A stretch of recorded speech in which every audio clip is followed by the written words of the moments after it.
Hello guys, कैसे हैं आप? मैं आशा करती हूँ आप अच्छे होंगे, स्वस्थ होंगे, मस्त होंगे।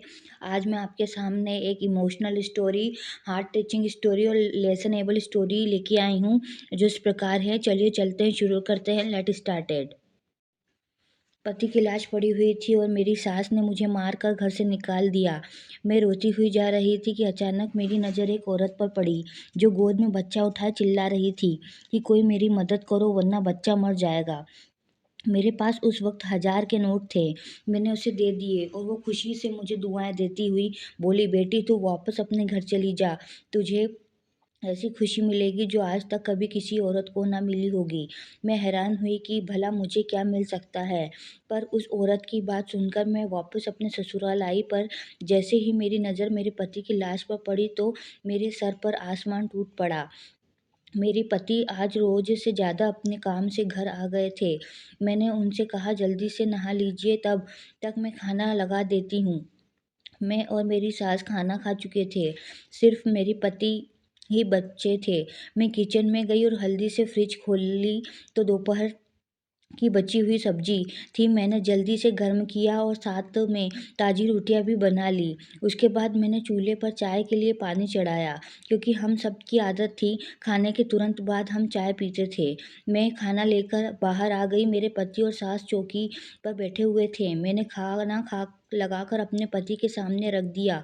वो खाना खाने लगे। हम सबके चेहरे पर एक खामोशी थी, जबकि मेरे सास के चेहरे पर एक अजीब सी मुस्कुराहट थी, जो मुझे बहुत गलत होने का संदेशा दे रही थी। लेकिन मैंने इस ख्याल को झटक दिया। मैं नहीं जानती थी कि मेरी ज़िंदगी में आगे कौन-सा तूफ़ान आने वाला है। मैं उठकर किचन में आई तो देखा तो चाय उबल चुकी थी। मैंने चाय कप में छानी और ट्रे उठाकर बाहर निकल गई। लेकिन आगे का मंज़र देखकर मेरे हाथ से ट्रे नीचे गिर गया और जैसे लगा किसी ने मेरी जान निकाल दी हो। मेरे पति चौकी पर लेटे हुए थे और ज़ोर-ज़ोर से अपना सीना मसल रहे थे। मेरी सास घबरा कर उनके हाथ-पैर मल रही थी और साथ-साथ कह रही थी, "क्या हुआ अजीत? तुझे क्या हुआ? कुछ तो बता।" मेरी सास चिल्ला-चिल्ला कर रो रही थी।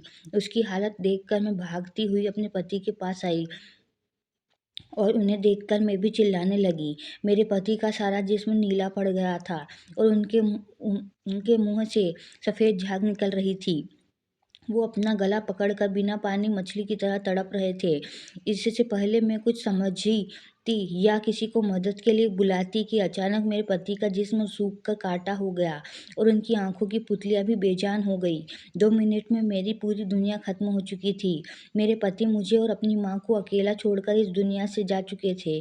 मेरे सब कुछ मेरे पति ही थे। उनके इस तरह अचानक मौत ने मुझे दहला कर रख दिया। मैं बिल्कुल खाली हाथ रह गई थी। उनके अलावा मेरे आगे-पीछे कोई नहीं था।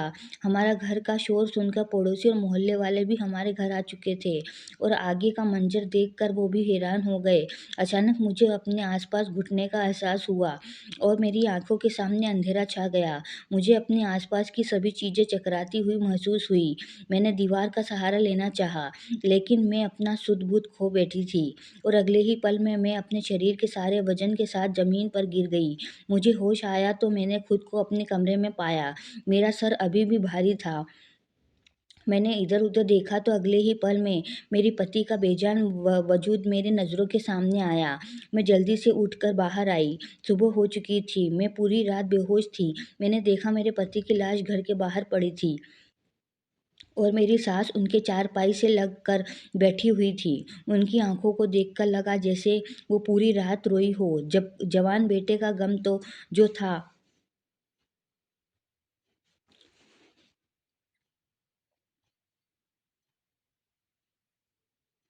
एक माँ करती भी तो क्या करती। फिर मैं जैसे ही अपने पति की लाश के पास पहुँची तो मोहल्ले की सारी औरतें मुझे देखकर एक दूसरे से कहने लगी, तो देख लो हो गई महारानी की सुबह, कैसी बेशर्म औरत है, पति की लाश पड़ी है और यह अपनी नींद पूरी कर रही है। अरे बेशर्म, कुछ तो शर्म कर, तेरी बूढ़ी सास कल शाम से ही चारपाई से लग कर बैठी है।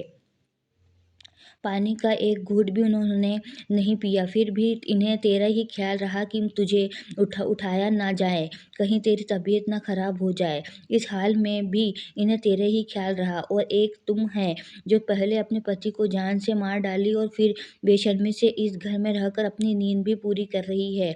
अरे तुझे तो शर्म से डूब कर मर जाना चाहिए, ऐसे गुरूर से।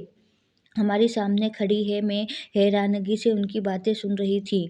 वह कितनी सफाई से सारा इल्ज़ाम मुझ पर डाल रही थी। मैं इसी सोच में थी, फिर मैं अपने पति के पास जाने लगी। चारपाई तक पहुँची ही थी कि मुझे मुझे लगा जैसे मेरा बाल कोई खींच रहा हो। मैंने जैसे ही मुड़कर पीछे की तरफ देखा तो मेरी सास मेरे बाल मुट्ठी में पकड़कर खींच रही थी। उन्होंने मुझे किसी अछूत की तरह खुद से दूर फेंका। मैं जाकर दरवाजे के पास गिरी। अपने आप को किसी तरह संभालते हुए मैं फिर से चारपाई के पास जाने लगी। तभी मेरी सास मेरी तरफ आई और उन्होंने एक जोरदार थप्पड़ मेरे मुँह पर मारा। मेरा मुँह लाल हो गया और गाल सूज गया और होंठ फट गए और खून बहने लगी। अभी मैं ठीक से संभल नहीं पाई थी कि उनकी बातों ने मेरे पैरों तले ज़मीन खींच ली। वो कह रही थी कि मेरी नज़रों के सामने से दूर हो जाओ। तुम मेरे बेटे की कातिल हो। तुमने मेरे बेटे को मार दिया, उसकी जान ले ली। जब से मेरे बेटे की ज़िंदगी में आई हो, उसकी ज़िंदगी नर्क से बदतर बना कर रख दी है। फिर भी तेरे कलेजे में ठंडक नहीं पड़ी कि तूने उसकी जान ले ली। मैंने उनके आगे हाथ जोड़कर कहा, मैंने कुछ नहीं किया, मैंने इनकी जान नहीं ली है, मैं ऐसा क्यों करूँगी भला? वह मेरे पति थे, आप मुझे उनके पास जाने से ना रोके। लेकिन मेरी सास पर मेरी किसी बात का असर ना हुआ। उन्होंने मुझे बाजू से पकड़ा और गेट के पास ले जाकर धक्के मार मुझे बाहर निकाल दिया। मेरे ऊपर विपत्ति का पहाड़ टूट पड़ा। एक तो पति से जुदाई और दूसरा घर से बेघर हो गई थी। मैं गेट के साथ लग कर रोने लगी। मैं काफ़ी देर तक वहीं पर खड़ी रही, लेकिन अंदर वाले सब पत्थर दिल हो चुके थे। मैं टूटी हुई दिल के साथ सड़क पर चलने लगी। मेरा और कोई ठिकाना नहीं था। जाते तो और कहाँ जाती। अचानक मुझे एक औरत की आवाज़ सुनाई दी। वो कह रही थी कि भगवान के नाम पर कोई मेरी मदद करो, मेरा बच्चा 2 दिन से भूखा है। कोई तो मेरी मदद करो, कोई तो मुझ पर रहम करो। मैंने देखा, मेरी साड़ी के आंचल में बांधा उस वक्त मेरे पास 1000 के नोट थे। मैंने वो नोट उस औरत को दे दिए और उस औरत की गोद में एक छोटा बच्चा था जो रो रहा था। शायद उसको भूख लगी हुई थी। उस औरत ने मेरी तरफ देखा और कहने लगी, बेटी कहाँ जा रही हो और क्यों रो क्यों रही हो? क्या तुम भी मेरी तरह दुखी हो? मैंने उसकी बात सुनते ही घबरा कर इधर-उधर देखने लगी, तो मैं अपने घर से बहुत दूर निकल आई थी। उस औरत ने कहा, भगवान तुम्हारा भला करे, तेरी सारी मुश्किलें आसान हो, तू सदा सुखी रहे। ऐसी सड़क पर ना चल चल जा, अपने घर पर चली जा। मैंने कहा, मेरा कोई घर नहीं है, मैं बेसहारा हूँ। उसने कहा, तू बेसहारा नहीं है, जा तू अपनी घर चली जा, तेरा घर तेरी राह देख रहा है, तेरे पास तो सब कुछ है, फिर क्यों सड़क की खाक छान रही है? तू तो मल्लिका है, जा अपना घर संभाल, अपने घर जा, वहाँ तुझे ऐसी खुशी मिलेगी कि तूने कभी सपने में भी नहीं सोचा होगा। मैं बड़ी हैरान हुई कि उस घर में तो मेरी जवान पति की मौत हो गई है, मेरी पूरी दुनिया लुट चुकी है, भला वहाँ मुझे कौन-सी खुशी मिल सकती है? हालात के आगे मजबूर होकर मैं अपने घर की तरफ जाने लगी और सोचा, जाकर देखूं तो सही कौन सी खुशी मिलने वाली है। और खुशी नहीं भी मिली तो एक बार फिर से मैं अपनी सास के पैरों में गिर जाऊंगी। हो सकता है कि उनको मुझ पर रहम आ जाए और वो आखिर बार मुझे अपने पति से मिलने दे। इतने में मैं घर के दरवाजे तक आ चुकी थी। मैंने देखा, दरवाजे के अंदर से बंद बंद नहीं था।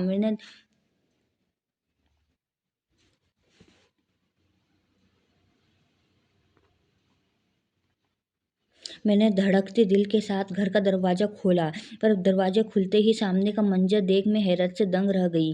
मेरा पूरा शरीर कंपने लगा। मेरा नाम रोशनी है, मैं एक छोटे से शहर में रहती हूँ। मेरे साथ मेरे पति और मेरी सास रहती है। अभी मेरी उम्र 32 साल है। यह बात उस वक़्त की है जब मैं 21 साल की थी और शहर के सबसे बड़े अच्छे कॉलेज में पढ़ा करती थी। मुझे पढ़ाई में कुछ ख़ास दिलचस्पी नहीं थी, लेकिन पापा की शक्ति की वजह से मजबूरी में पड़ रही थी। मेरे पिता एक मशहूर बिज़नेसमैन थे, लेकिन उनका रवैया हमारे प्रति शुरू से ही काफ़ी सख्त था। मैंने अपनी पूरी ज़िंदगी में उन्हें कभी मुस्कुराते हुए नहीं देखा था। वह हर वक़्त गुस्से में रहते थे। ऐसा नहीं था कि इसकी कोई वजह थी, वो स्वभाव से ही ऐसी थी। मैं उनकी इकलौती बेटी थी, लेकिन फिर भी उन्होंने मुझसे कभी प्यार से बात नहीं की। वो मेरी हर छोटी से बड़ी ज़रूरतों का ख़्याल करते, लेकिन मैं उनके गुस्से से परेशान थी। मैं और मेरी माँ हमेशा फूँक-फूँक कर ही कदम रखते थे। और इस चीज़ का ख़्याल रखते कि कोई भी बात उनकी मर्ज़ी के खिलाफ़ ना हो। मेरी माँ भी पढ़ी-लिखी औरत थी। मुझे मेरे पापा के रवैये ने अपना घरवालों से दूर कर दिया था। हद से ज़्यादा शक्ति भी इंसान को अपने से दूर कर देती है। मेरे साथ भी कुछ ऐसा ही हुआ। उस दिन जब मैं कॉलेज से घर आई तो मेरे पापा के बिज़नेस पार्टनर अपनी फ़ैमिली के साथ हमारे ड्राइंग रूम में बैठे हुए थे। मेरे पापा के बिज़नेस पार्टनर अक्सर हमारे घर आ जाया करते थे। मैंने खाना खाया और सो गई। शाम को सोकर उठी तो माँ ने बताया कि तुम्हारे पापा ने तुम्हारी शादी अपने बिज़नेस पार्टनर के बेटे आशुतोष से तय कर दी है और अगले कुछ दिनों में तुम्हारी सगाई होने वाली है। और उसकी बाद शादी उनकी बातें सुनकर मुझे ऐसा लगा कि किसी ने मेरी तन बदन में आग लगा दी हो। मैंने माँ से इसका विरोध किया तो माँ ने कहा, खबरदार जो उल्टी-सीधी कोई हरकत की। अपने बाप के गुस्से से वाकिफ़ होना तुम, इसलिए कोई भी हंगामा करके अपने और मेरे लिए कोई मुश्किल ना बढ़ाना। मैं गुस्से से अपने कमरे में चली आई और अपना फ़ोन लेकर तुरंत अजीत को फ़ोन मिलाया। रो-रो कर उससे कहने लगी कि पापा मेरी शादी ज़बरदस्ती अपने बिज़नेस पार्टनर के बेटे से करवाना चाहते हैं। तुम जल्दी कुछ करो, क्योंकि मैं तुम्हारे अलावा किसी और से शादी नहीं कर सकती। अजीत ने कहा, तुम फ़िक्र मत करो, मैं जल्दी ही कुछ करता हूँ। मैं बहुत परेशान थी। दरअसल मैं अपने क्लासमेट अजीत से प्यार करती थी। अजीत दिखने में ठीक-ठाक था और उसका ताल्लुक एक मिडिल क्लास घराने से था। लेकिन मैं उसके लिए कुछ भी कर सकती थी, क्योंकि वो बहुत अच्छा था। उसके घर पर सिर्फ़ उसकी माँ और वो रहते थे और उसके पिता बहुत पहले ही गुज़र चुके थे और उसकी बड़ी बहन थी, जिसकी शादी बहुत पहले ही हो चुकी थी।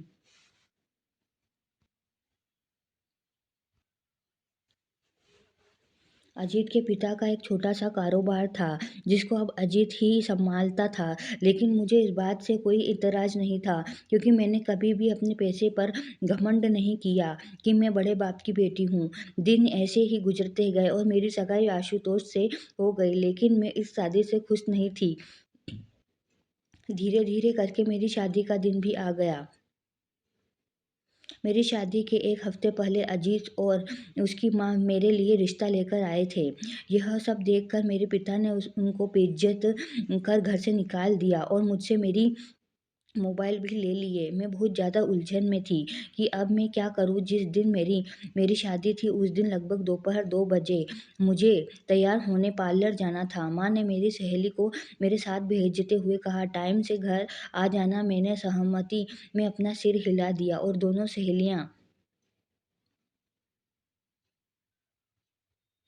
गाड़ी में बैठकर पार्लर जाने के लिए निकल गई। मैंने जल्दी से अपनी सहेली के हाथ से मोबाइल ली और तुरंत अजीत के पास फ़ोन मिला दिया। अजीत ने पहले बहुत नाराज़गी जताई कि तुम्हारे पापा ने हमारे साथ अच्छा नहीं किया, उन्हें मेरी माँ की बेइज्जती नहीं करनी चाहिए थी। लेकिन फिर भी मैं तुम्हारे खातिर सब कुछ भुला देता हूँ। तुम मुझे बताओ कि अब मुझे क्या करना है?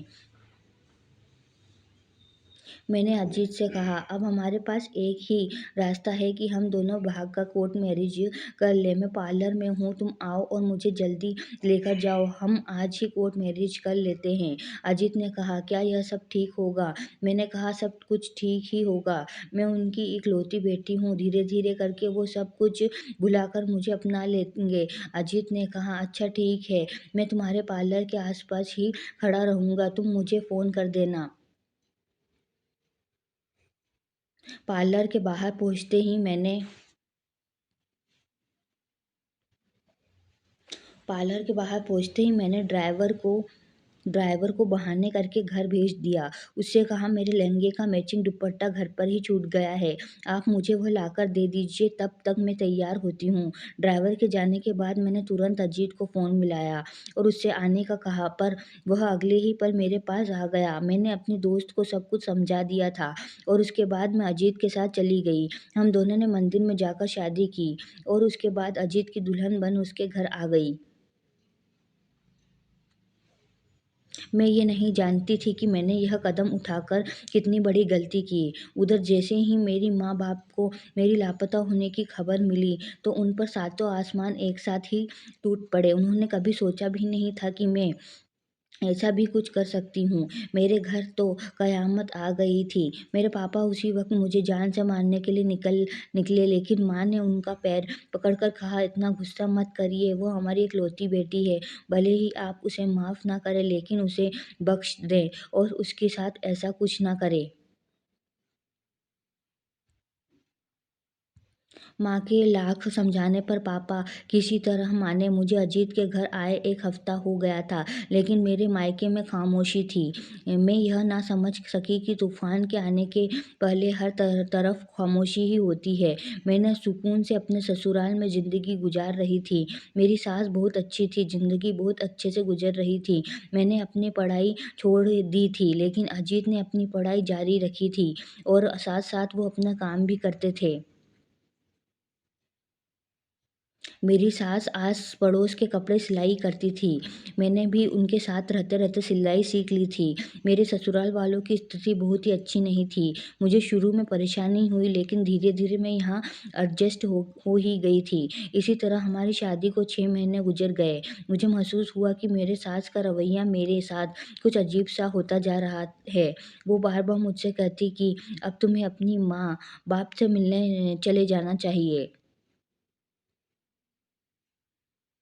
क्योंकि तुम उनकी इकलौती बेटी हो। वह तुम्हें याद करते होंगे और अब तक तो उन लोगों ने तुम्हें माफ़ भी कर दिया होगा, लेकिन मेरे अंदर इतनी हिम्मत नहीं थी कि मैं अपने बाप के गुस्से का सामना कर पाती। उनकी बातों पर मैं हर बार कोई ना कोई बहाना करके टाल देती। खैर, दिन गुज़रते जा रहे थे।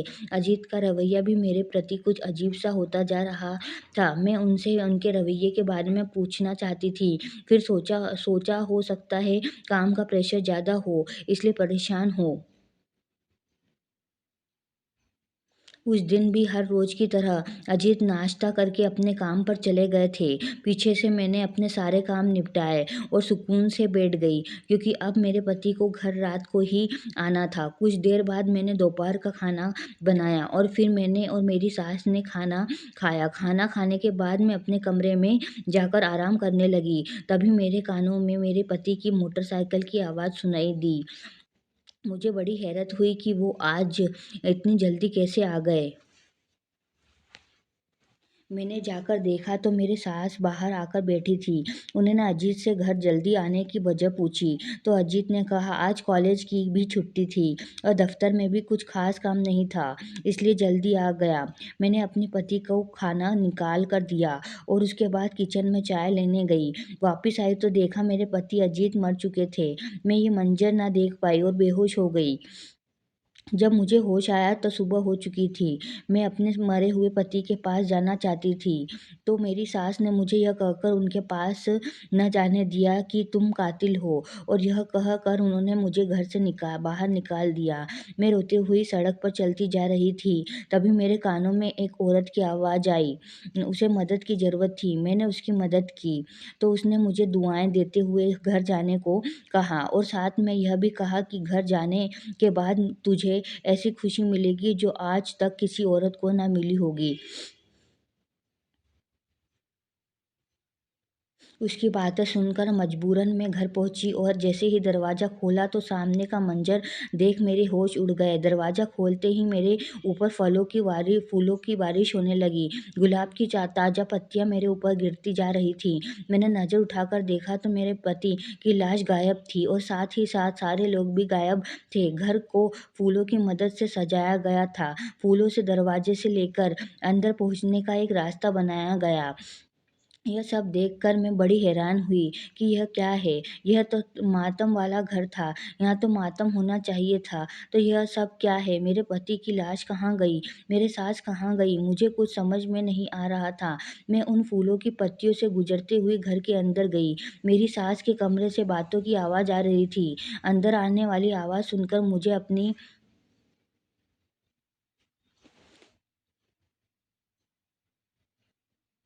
अंदर से आने वाली आवाज़ सुनकर मुझे अपने कानों पर यकीन न हुआ और मुझे उस औरत की बातें सच लगने लगी। उसने सच ही कहा था, मैं बेसहारा नहीं बल्कि भोली और कम अकल हूँ।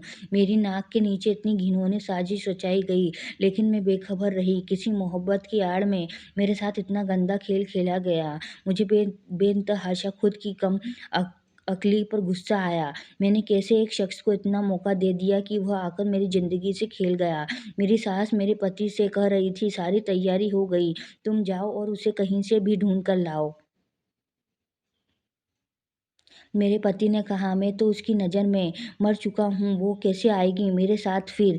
मेरी सास ने कहा, वो बहुत भोली है, तुम तुम उसके सामने कोई बहाना कर देना, कह देना कि मैं बेहोश हो गया था, तो लोगों लोगों ने मुझे मुर्दा समझ लिया, तो इसमें मैं क्या कर सकता हूँ? कुछ भी करके किसी भी कीमत पर उसे वापस लेकर आओ। तुम जानते हो ना कि जिस मकसद के लिए तुमने उससे शादी की थी, वह अब जाकर पूरा हुआ है।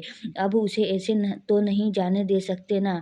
कितना इंतज़ार किया था मैंने इस दिन का, मैं कितना खुश हुई थी जब तूने मुझे आकर बताया कि तुमने एक बहुत अमीर लड़की को अपने जाल में फँसा लिया है। लेकिन मुझे क्या पता था कि उसका खुड़स बाप इतना सख्त होगा। जब तुम दोनों भागे तो मैं यही समझी कि वह अपनी इकलौती औलाद को माफ़ कर देगा, लेकिन वो नहीं, उसे उस बुड्ढे ने तो सारा प्लान ही चौपट कर दिया। और इसको देखो, लैला कही कही कि तुम्हारे से चिपक कर ही बैठ गई। मैंने तो तुम्हारा मौत का ड्रामा इसलिए रचाया था कि उस पर इल्ज़ाम लगाकर उसे घर से निकाल दूँगी, क्योंकि उसके मायके से तो एक फूटी कौड़ी भी नहीं मिली थी। हम कब तक उसे मुफ्त में रोटियाँ खिलाते रहते।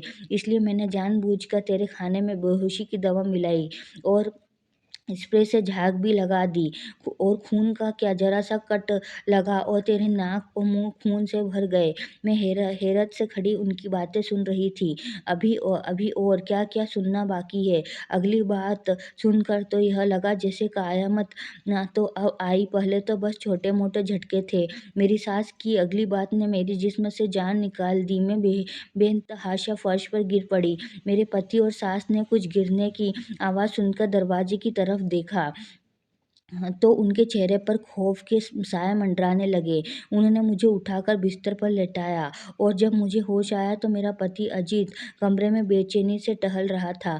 मैं तुरंत उठी और कहा, मुझे अपनी माँ-बाप के घर जाना है। मैं उनकी कोई भी बात सुने बगैर बाहर की तरफ बढ़ गई और अपनी मम्मी-पापा के घर जाने लगी। वहाँ पर पहुँची तो पता चला कि मेरे पापा एक हफ्ते पहले ही इस दुनिया से चल बसे और अपनी पूरी प्रॉपर्टी मेरे नाम कर गए। मेरी माँ मुझे देखती ही मेरे गले लगकर रोने लगी।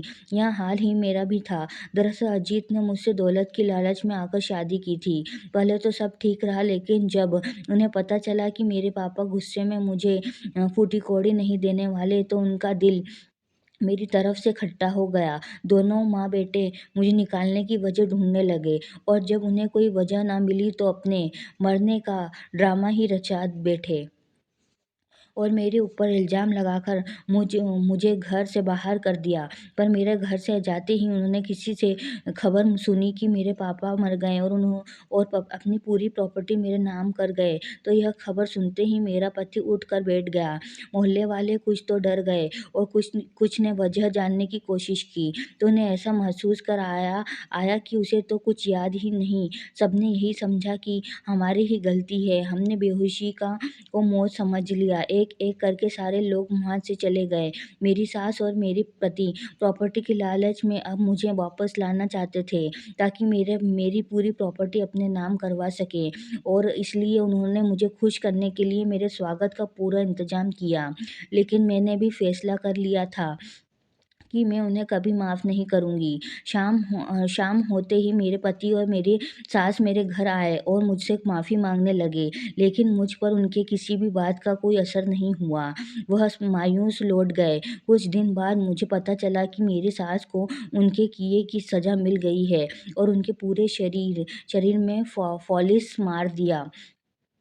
अजीत की भी हालत बहुत ख़राब थी और उसकी हालत देखकर मेरा दिल खून के आंसू रोता था। चाहे उसने मेरे साथ जो भी किया, लेकिन वो मेरी मोहब्बत था, इसलिए ना चाहते हुए भी मैंने उसे माफ़ कर दिया। और मेरे पति दोनों बहुत बदल गए और उनकी ज़िंदगी से दौलत की हवस ख़त्म हो चुकी है। 2 साल बाद भगवान ने मुझे एक खूबसूरत बेटा दिया और मैं हँसी-खुशी अपनी ज़िंदगी जी रही हूँ। दौलत की लालच इंसान को अंधा कर देती है। वो संभल तो जाता है, मगर ठोकर लगने के बाद। दोस्तों, वीडियो कैसा लगा कमेंट करके ज़रूर बताइए और हाँ, वीडियो को लाइक और चैनल को सब्सक्राइब ज़रूर करें।